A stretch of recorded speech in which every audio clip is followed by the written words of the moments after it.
The flash notes confirm there was a hostage situation. Indonesian militants. Yeah, but the hostages are somebody else's game. You're here for information, and especially the information held by Douglas. Shetland's your objective. We need to know how much data was lost. Hey everybody, it's Cotton here, and I am bringing you some more of my pure stealth playthrough of Splinter Cell Pandora tomorrow. In the last episode, we began the game and made our drop into Dili, Timor, and made it across the wall into the embassy. And in this episode, we are going to find Doug Shetland, get the valuable information, and make our way to the extraction. And also in the last episode, we kind of went through the basic controls and how the whole game is going to work. And I thought in this episode I'd be able to talk a little bit more about the game itself and like what went into the development for it. But that's after we go past a little area right here. This window is broken, so there's a lot of broken glass. So if you just put your back against the wall, you don't have to worry about it. Freeze, Fisher. Not a muscle. Sedona is right on top of you. If he sees you, this mission is over. But why me? I didn't see anything. But did you hear something? No. Just Pandora tomorrow. And then a lot of gibberish. Ah, I couldn't understand any of it. give me your bonds. Thank you. Thank you.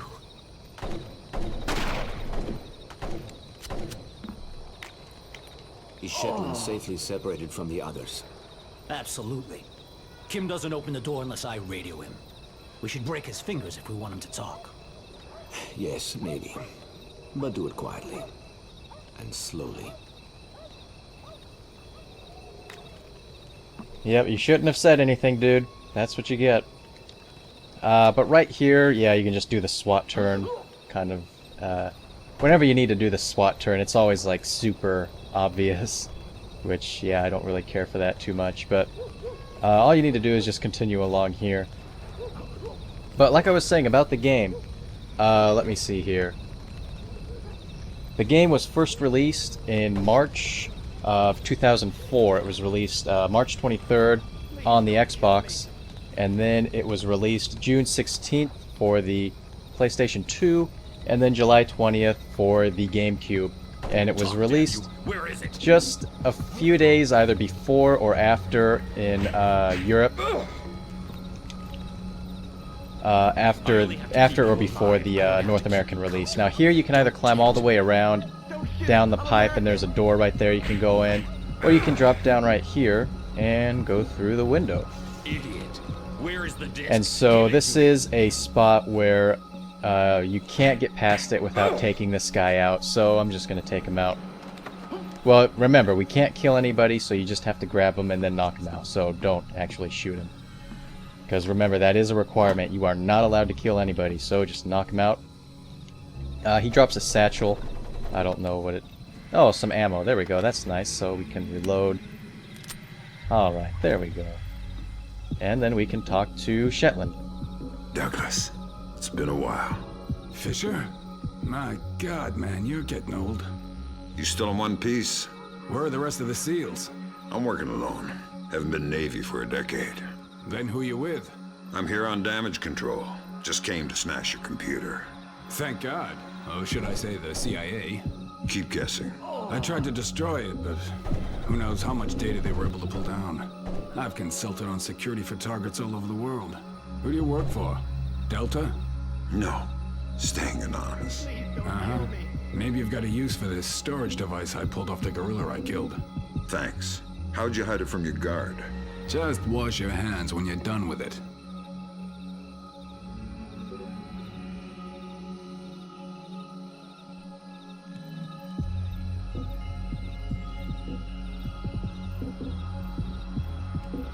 It was PGP encrypted, easy stuff. For all the good it did us, the body text is gibberish. Brunton thinks it's a regional Indonesian dialect. We're looking for a translator. But we got the sender's alias, Mortified Penguin, and 4 words in the body text, Redbeard, Saulnier, and Springfield. My CIA people came through for us. The dialect is Timorese Mambe. There's an agency bureaucrat working in the embassy, an Indonesian linguist, a woman named Karlthson. First name Ingrid. She's being held in a tower off the garden behind the embassy grounds. Grimm's working on a way to contact her without alerting her guard. Karlthson's your next objective. Details on your OPSAT. Okay, so I walked past the guy right there that's on the balcony, but if you kept going, right over there there's a locked door that leads into a bathroom that has a medkit. I'd show you how the medkit works in there, but every time I tried to open that door, that guy noticed me, so I'm just going to forget about it. There is another medkit later on the level where I'll show you how that works. Right here, this door and the other door that was in the room with Shetland, they both go into the area that we just walked past that had Sedano. So if you want to go in there, take those guys out, you can do that. I don't believe there's anything else. You might be able to talk to some of the people in there. I'm not entirely sure. I can't remember. But there's nothing important, so I'm just going to go past it and down into this area. And let's see, down here there's 3 guys in total. There's this guy that circles around the whole place.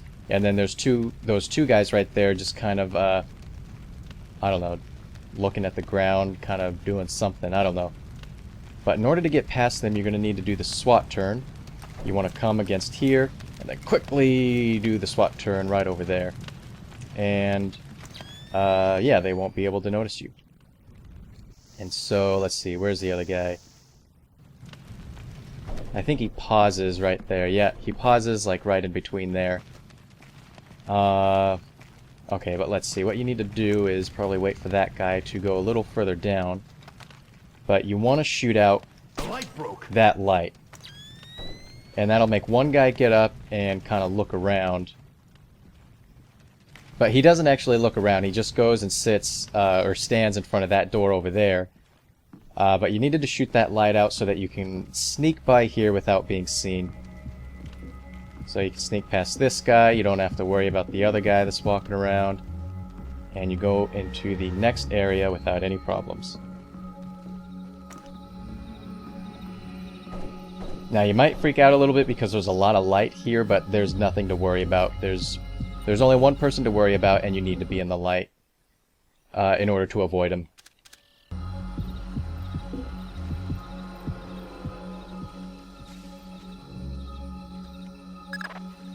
You're not gonna like this. Chances are. Security camera tap shows a lone guard overlooking the next courtyard wearing night vision goggles. There's an automated searchlight they haven't shut down. Should be blinding through night goggles. You're telling me to stay in the light? I said you wouldn't like it. So yeah, up there on the right, that's Ingrid Karlthson, who we're supposed to meet, and then to the left is her lone guard, and he has night vision goggles, so you're supposed to stay in the light so that he won't be able to see you. I remember when I first played this game, I was like, oh my god, I have to stay in the light, that's the worst thing ever. And like I was... I had like such a high stress level doing this part because I was like, oh no, I can't believe it. But, you know, now as an adult, it's kind of like, yeah, whatever. Doesn't really affect me as much. Now, there's 2 ways in. You can go through this door, or you can climb up a pipe right there.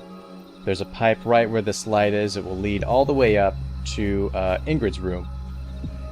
So I think what I'll do is go through this door because this is where the medkit's going to be, and I believe there might be ammo. Can't remember exactly. And so it's a bunch of wood. It's wood floors here, so you'll want to move a little slowly so that guy doesn't hear you. But this is what I mean with the medkits. So you'll see there's 5 bars, and you can restore part, or you can restore full. So if you restore part, that just does 1 block of the charge of the medkit, and then that only heals a certain amount of your health. Now, one thing, if you noticed, he put a bandage on his arm, and if you'll notice on his right arm, you can see it. which that's actually a pretty cool thing. Like, if you get damaged and you heal yourself, like, that actually affects how your character looks, and it stays with you for the rest of the level, and I thought that was pretty cool. But I'm just gonna heal all the way, and so you'll see, like, there's only so much I can get out of each medkit station. So they changed it up quite a bit from the first Splinter Cell. So if you come in this way, there's the door to Ingrid, and then there's the guy with the night vision goggles. Now I'm going to show you how to go in if you go up through the pipe. Okay, so like I had just said maybe a minute ago, there was a pipe out here that you could climb up and get into Ingrid's room, so I'll show you how to do that here.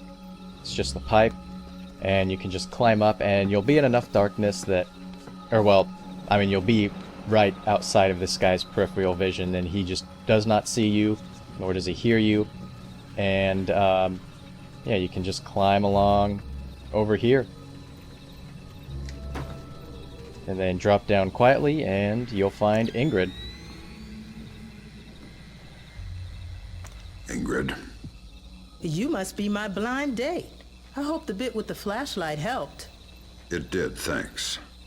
I'm doing the best I can. This hasn't turned out to be the desk job I was hired for. I'm a word cruncher. Word crunching's what I need, look. Nice PDA. Are you saving up for the color model? Can you read it? It's phonetical Mambe. Not a native speaker, but fluent. Gives numbers for a meeting place. 4857 North. 0308 East. 18 hours. The only reference to the location is Solnier. That's not Mambe. It says they're only a few weeks from securing the ingredients for the Springfield demonstration. And that's it. It's signed, Mortified Penguin. Mortified Penguin? Your guess is as good as mine, but I wouldn't recommend guessing. And while you're at it, forget everything you've seen, heard, and said. Are you going to be all right if I leave here? Would you stay if I said no? No. Well done, Fisher. There's a nice synchronicity between those coordinates and the name Saulnier. Both match a cryogenics lab in Paris. And we just got word from Delta. They're sending their boys in. Which means you're off the leash. Merry Christmas, Fisher. Shoot all the gorillas you like. You have a quick exit downstairs at the base of the tower. Cohen is waiting for you in the village. The Osprey can't land in the village. Cohen's afraid of being too good a target. Cut the power from all the spotlights in the village. They'll fly as low as possible to pick you up at the end of the pier. Why aren't you with the rest of the hostages? It was Sedana's idea. He wanted to use me for translations, even negotiations if it comes to that. Your file says you're CIA. Do you have any field training? Just CPR. I'm a desk jockey. How did you know I was coming? There was a pop-up on the computer over there. It called me by my social security number and the nickname my parents had for me as a kid. Huh. Whoever your people are, they're good. They said somebody was coming and I shouldn't ask questions. And that was as far as they got before my guard saw it and smashed the computer. I can lock the door after you leave. I'll be fine. Okay, and now we can just head to our extraction. But like Grim said, they don't want to land with all of these spotlights going off, so we're going to have to disable those. But I want to continue on with what I was talking about, more about how the game was made. The Pandora Tomorrow kind of stands out from the other games in the series in that the major characters have different voice actors from the other games in the series.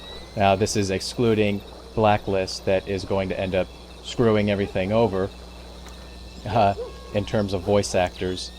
But in this game, in terms of like the original trilogy, and well, pretty much every game besides Blacklist, it had the same voice actors for each character, like Lambert and Grimm.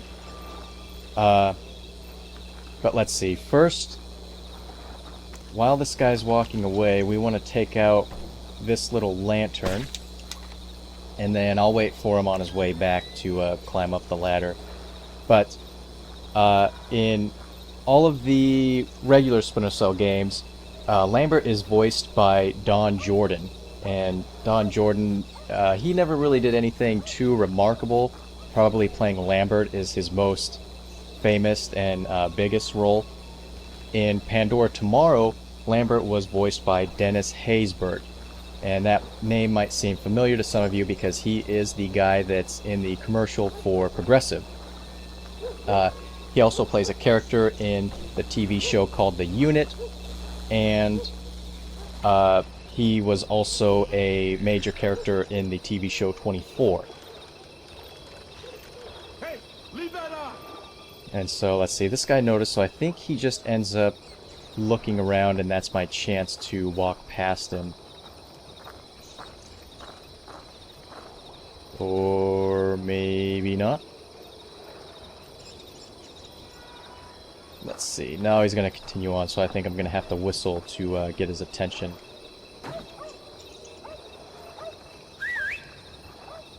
Not close enough. I guess I'll just have to wait. But I'll whistle, get his attention over here, and then try to get past him. But Grim, in the regular Splinter Cell games, she was voiced by Claudia Besso. I hope I'm pronouncing that right. And once again, she wasn't in anything real special. Splinter Cell was really her biggest and most famous role. In Pandora Tomorrow, she was voiced by Adriana Anderson. So I'm going to move through here real quick, hoping not to get noticed. And Adriana Anderson, she's kind of seems like she's more of a voice actress because she's been in the games 13, Far Cry. She played as the Val character. She was also in the King Kong game.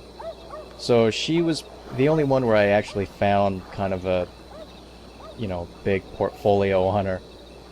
But yeah, I always noticed Pandora Tomorrow to be different just because it had different voice actors for Lambert and Grimm.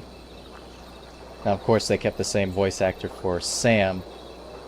Yeah, I don't know why they changed voice actors.